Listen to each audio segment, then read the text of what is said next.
पुण्यामध्ये घडला चमत्कार. गरीब म्हातारी आहे म्हणून मदत करायला गेला. God bless you my son ऐकताच हादरला. पुण्यासारख्या गजबजलेल्या शहरात रोज हजारो लोक येतात जातात. प्रत्येकाच्या आयुष्यात स्वतःचे प्रश्न, स्वतःची धावपळ. रस्त्याच्या कडेला बसलेली एक वृद्ध महिला कोणाच्या नजरेत येत होती तर कोणासाठी ती फक्त एक सवय बनली होती. ती महिला रोज त्याच ठिकाणी बसलेली दिसायची. केस विस्कटलेले, अंगावर जुने कपडे, हातात एक फाटकी पिशवी. लोक तिच्याकडे पाहायचे. काही जण पैसे टाकायचे, काही जण उरलेलं अन्न देऊन पुढे निघून जायचे. पण त्या दिवशी काहीतरी वेगळं घडलं. एक तरुण तिला पाहून थांबला. त्याच्या चेहऱ्यावर दया होती, पण त्याच्याबरोबर एक कुतूहलही होतं. तो सरळ तिच्याकडे गेला. त्याने तिच्यासमोर पाण्याची बाटली ठेवली आणि हलक्या आवाजात विचारलं, तुम्हाला काही मदत हवी आहे का? ती काही क्षण शांत राहिली. तिचे डोळे खोल होते, खूप काही सांगणारे. ती मागे वळणार इतक्यात ती अचानक बोलली, God bless you my son. तो क्षण जणू गोठून गेला. त्या तरुणाने पुन्हा तिच्याकडे पाहिलं. आवाज अगदी स्पष्ट, शुद्ध आणि इंग्रजी अगदी अस्सलकीत.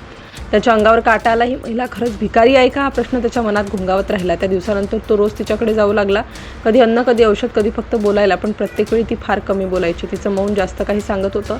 एक दिवस त्याने पाहिलं, ती एका सराफाच्या दुकानासमोर बसलेली होती. पण ती भीक मागत नव्हती. ती फक्त काचेच्या आत ठेवलेल्या छोट्या पैंजणांकडे पाहत होती. तिच्या डोळ्यात पाणी होतं. इतकं खोल दुःख, जणू त्या वस्तूंशी काहीतरी नातं होतं. दुकानदाराला संशय आला, ही काहीतरी वेगळं करते असं त्याला वाटलं. त्याने लक्ष ठेवायला सुरुवात केली.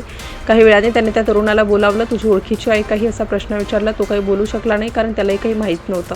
तिथूनच एक वेगळं वळण गेलं. सगळं काही सामाजिक कार्यकर्त्यांना बोलावण्यात आलं. त्यांनी त्या महिलेची विचारपूस केली. ती सुरुवातीला काहीच बोलत नव्हती, फक्त शांत बसलेली. पण तिच्या डोळ्यात एक वेगळीच कथा दडलेली होती.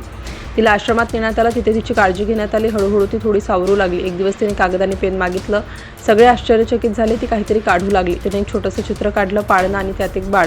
तिचे हात थरथरत होते, पण चित्र अगदी स्पष्ट होतं. आणि मग तिने एक शब्द उच्चारला. तो शब्द ऐकून तिथे उपस्थित सगळे थबकले. हा शब्द साधा नव्हता, तो एका मोठ्या रहस्याची किल्ली होता. त्या एका शब्दाने सगळं बदललं. तपास सुरू झाला. जुन्या नोंदी, हरवलेल्या लोकांची माहिती, सगळं ओळखून काढलं जाऊ लागलं. हळूहळू एक धक्कादायक गोष्ट समोर येऊ लागली. ही महिला साधी नव्हती, अजिबात नाही. तिच्या भूतकाळात काहीतरी मोठं दडलेलं आहे.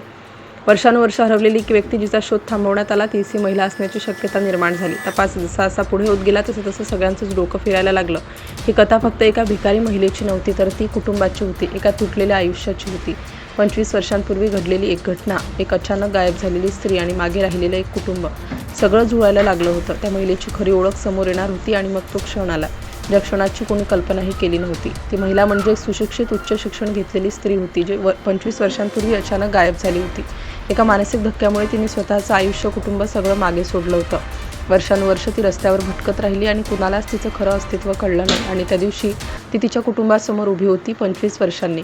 डोळ्यात अश्रू, पण मनात समाधान. पुण्यात घडलेली ही घटना फक्त चमत्कार नव्हती, ती माणुसकीची ताकद होती. एका छोट्याशा मदतीने एका आयुष्याला पुन्हा दिशा मिळाली होती आणि एक हरवलेलं कुटुंब पुन्हा एकत्र आलं होतं.